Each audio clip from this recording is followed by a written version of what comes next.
आज Doubtnut app download करें। Doubtnut पर अपने सभी गणित, रसायन विज्ञान, भौतिक विज्ञान और जीव विज्ञान के डाउट्स का करो सफाया। बस प्रश्न की फोटो खींचो, एक ही प्रश्न को क्रॉप करो और तुरंत वीडियो सोल्यूशन पाओ। अभी डाउनलोड करें। प्रश्न दिया है, फैराडे के विद्युत चुंबकीय प्रेरण के नियम के आधार पर यह प्रमाणित करें कि विद्युत चुंबकीय तरंग में विद्युत क्षेत्र एवं चुंबकीय क्षेत्र का अनुपात E अनुपात बटा B नॉट अनुपात इसके तरंग वेग c के बराबर होता है। तो आइए हम लोग इस प्रश्न को हल कर लेते हैं और सिद्ध करते हैं कि यह इतना होता है कि नहीं। तो अगर हम लोग बात करें विद्युत चुंबकीय तरंग की, तो विद्युत चुंबकीय तरंगे वे तरंगे होते हैं जो एक दूसरे के लंबवत तलों में विद्युत क्षेत्र और चुंबकीय क्षेत्र में ज्यावक्रीय दोलन करते हैं। कैसे करते हैं? ज्यावक्रीय दोलन करते हैं और ये ज्यावक्रीय दोलनों से बनी होती है तथा ये दोलन तरंग संचरण की दिशा के लंबवत होता है। कैसा होता है? तरंग संचरण की दिशा के लंबवत।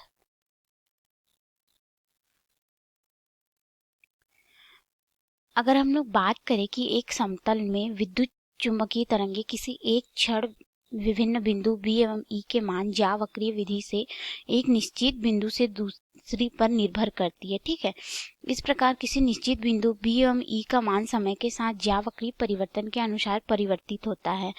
तो हम लोग देख लेते हैं कि यह चित्र में कैसे होता है।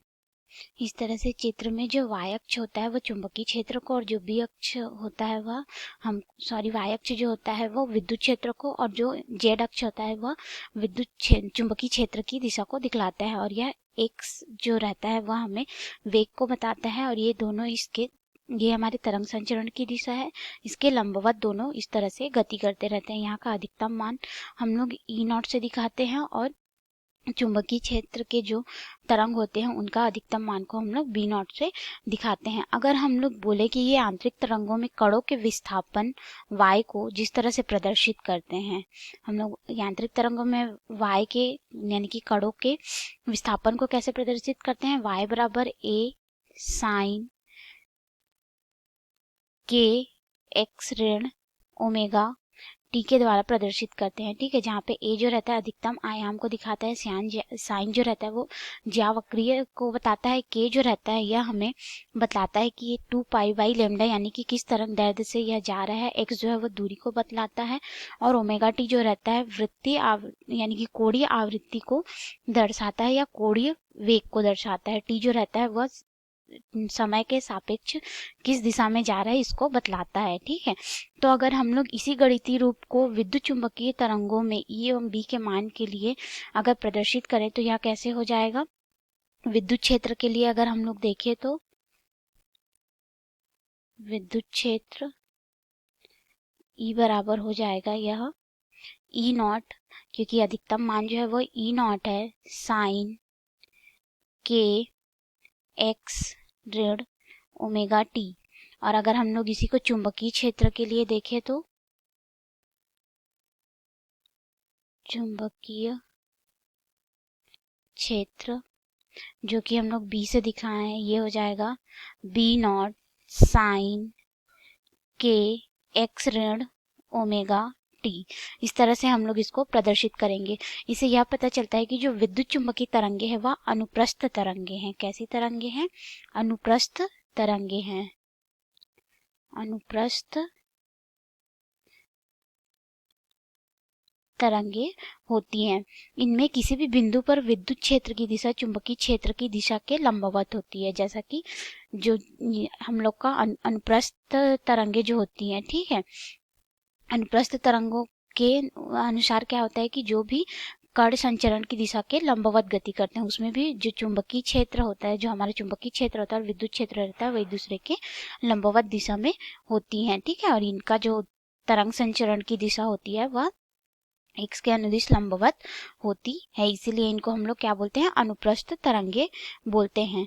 हम लोग यह जानते हैं कि जो विद्युत चुंबकीय तरंगे होती हैं यह निर्वात में भी गमन कर सकती है। ठीक है, तो इन तरंगों का वेग जो रहता है निर्वात में c बराबर हो जाता है यहाँ पे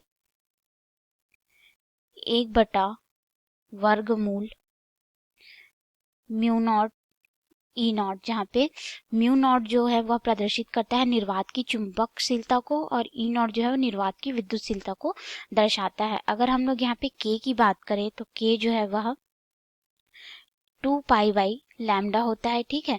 और लैम्डा जो रहता है वह तरंग दैर्ध्य को बताता है, तरंग दैर्ध्य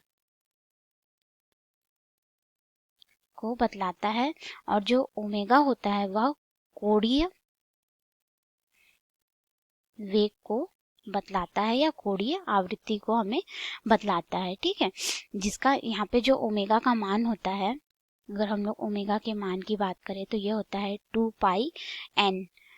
अगर हम लोग अब आगे इसको देखें तो हमें यह प्राप्त होता है कि यह एक दूसरे की लंबवत इस तरह से गति कर रहे हैं। ये देखिए, ये चुंबकीय क्षेत्र है जो कि इधर है और यह विद्युत क्षेत्र है जो कि इस तरह से, तो एक दूसरे से लंबवत ये लोग क्या कर रहे हैं, तरंग संचरण की दिशा में इस तरह से गति कर रहे हैं। तो आइए अब हम लोग इसको आगे देखते हैं कि आगे इसमें अब कैसे होगा। हम लोगों ने बोला कि जो एक्स एक्सिस है हमारा, ठीक है, जैसा अभी हमने चित्र में देखा, एक्स एक्सिस में क्या है, वेग है। वेग जो है इसकी प्रकाश की चाल के बराबर है, ठीक है।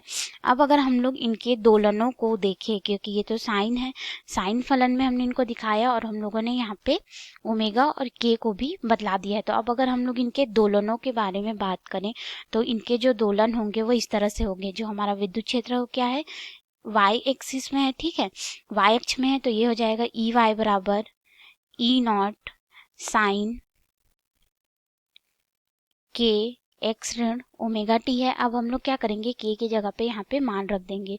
तो हमारा जो ई वाई है वो हो जाएगा E naught sine 2π/λ minus omega T.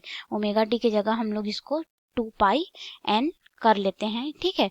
या फिर इसको हम लोग क्या कर लेते हैं, देखिए ये इस तरह से भी हो जाएगा, ये हो जाएगा x और यहाँ पे जो ओमेगा बाई के गुणित टी कर देते हैं। तो जो हम लोग को ओमेगा बाई टी जो है वह तरंग का वेग बताएगा कि यह तरंग कैसे संचरित हो रहा है। यहाँ पे क्या हो जाएगा, ओमेगा बाई के जो है वह हमको तरंग का वेग बताएगा, जिसको हमने सी से प्रदर्शित किया है, जो कि एक्स अक्ष की दिशा में गमन कर रहा है, ठीक है।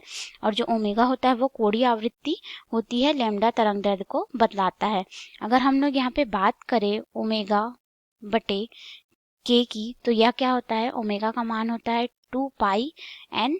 और अगर हम लोग के की बात करें तो हमने अभी अभी देखा यह होता है 2π/λ, ठीक है। तो यहाँ से हमारा जो है 2π और 2π कट जाएगा और हमें यहाँ पे क्या प्राप्त होगा, बटे का बटा जो रहता है वो ऊपर चला जाता है, तो लैम्डा गुणित n बराबर हमको यहाँ पे c प्राप्त होगा, जो कि प्रकाश के चाल के वेग के बराबर होगा। ठीक इसी प्रकार अगर हम लोग सदिश जो है वो हमारा ये जो था सदिश निरूपण था, क्योंकि ये एक निश्चित दिशा में ही गमन करते हैं, ठीक है। तो अगर हम लोग अब बात करें विद्युत क्षेत्र, चुंबकीय क्षेत्र के लिए, हमने विद्युत क्षेत्र के लिए देख लिया, तो चुंबकीय क्षेत्र के लिए हम लोग क्या करेंगे, इसका जो सदिश निरूपण करेंगे, ठीक है। तो यह हमें किस अक्ष में प्राप्त हुआ है, यह तो हमें जेड अक्ष में प्राप्त हुआ है, ठीक है। तो यह जेड अक्ष के लिए हमारे पास यहाँ पे हो जाएगा बी जेड बराबर बी नॉट साइन के एक्स ऋण ओमेगा टी। यह हमारे तरंग संचरण के लिए तरंग है, ठीक है। तो अब अगर हम लोग इसको आगे मान रखें तो ये हो जाएगा बी जेड बराबर बी नॉट साइन, ये हमारा हो जाएगा 2π/λ 2π/λ गुणित एक्स ऋण ओमेगा बटा के गुणित टी। इतना हमको यह प्राप्त होगा, ठीक है। तो हम लोगों ने यहाँ पे इसको हम लोग और अच्छे से हल कर सकते हैं। तो देखिए ये हमारा हो जाएगा, हमने ओमेगा का मान देख लिया है, ये क्या होता है 2πn होता है, ठीक है।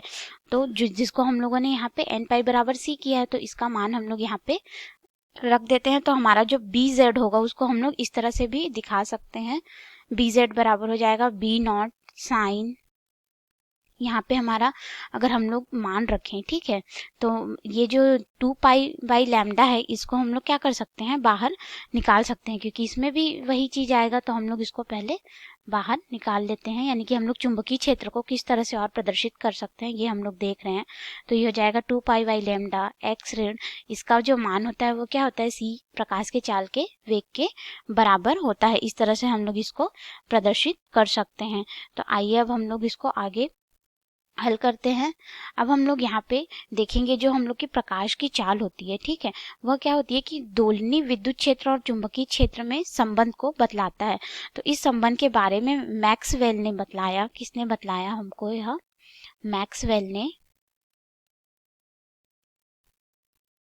मैक्सवेल नाम के भौतिक शास्त्री ने हमें यह बताया कि किसी भी क्षण किसी भी बिंदु पर विद्युत क्षेत्र और चुंबकीय क्षेत्र का जो अनुपात होता है, इन्होंने कहा कि विद्युत क्षेत्र और जो चुंबकीय क्षेत्र का जो अनुपात होता है, ठीक है, विद्युत क्षेत्र को हमने EY से दिखाया और चुंबकीय क्षेत्र को हमने BZ से दिखाया है। इनका जो अनुपात होता है वह विद्युत चुंबकीय तरंगों की चाल के बराबर होता है, अर्थात हमने उसे C से दर्शाया है, ठीक है।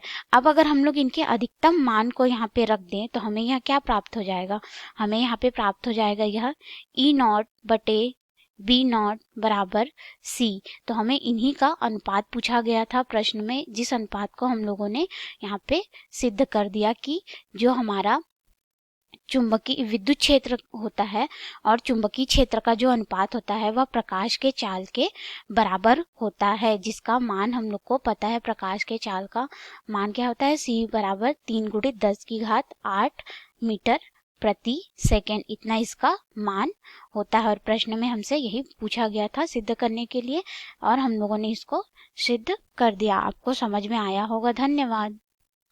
कक्षा 6ठी से 12वीं से लेकर नीट, IIT, JEE वो एडवांस के लेवल तक 1 करोड़ से ज्यादा छात्रों का भरोसा। आज ही डाउनलोड करें डाउटनेट ऐप या व्हाट्सएप करें अपने सारे डाउट्स 8400 400 400 पर।